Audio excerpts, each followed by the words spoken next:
Hi guys! Mayong adlaw sa inyong tanan.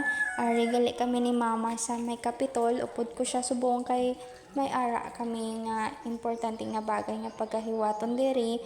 Kag kinahanglan namon gid nga tapuson subong. Kay syempre working day subong sa may kapitol. Kag damo diri professional nga mga tawo, tanan, ari diri. Siyempre working days pala, ari man diri ang sa FM nga nagaobra, kag mga tawo nga normal. Siyempre fair tanan nga mga tawo diri. Kag ari kami siyempre nagahulat, kinahanglan tagid maghulat. Siyempre, ang mana pa sa pagpalangga, kinahanglan mo siya hulaton, hindi ko na pagdalikod. Okay. Joke lang ko. Na sa guys, kahulat kami kay para fair lang gani, di ba? So, masaka kami ni mama sa may babaw kay kinahanglan namon magsulod. Kag ipakita ko sa inyo nga si Tita Marlot ang gahap sa amon, kag ang mga tao diri mayugid mag-abi-abi sa amon. Kag sa iban man nga mga tao, syempre mga professional sila, kag mga normal person, regular, tanan.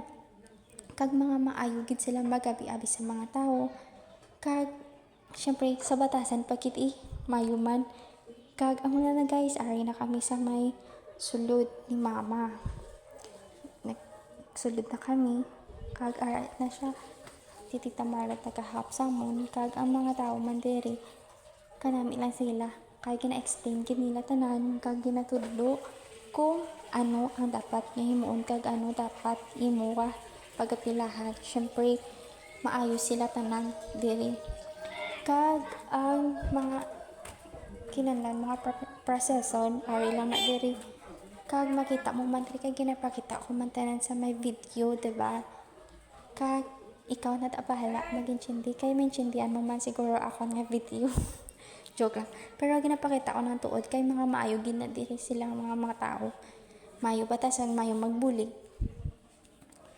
Kag gina-improve gid nila ang ilang service. Hindi ka na mag-worry about sa mga kinahanglanon mo or ano pa dapat himuon mo, kay gina-explain gid nila sang instructor. Kag mamati ka na lang. Kung damo ka pa pamangkot, syempre pamangkot ka na lang.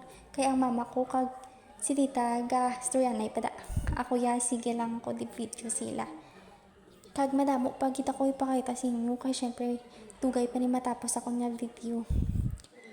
Kag syempre kinapakita ko sa inyo nga damo pa nagkapila, damo nag-wait, kinahanglan tagid magulat para sa ikamayo na to.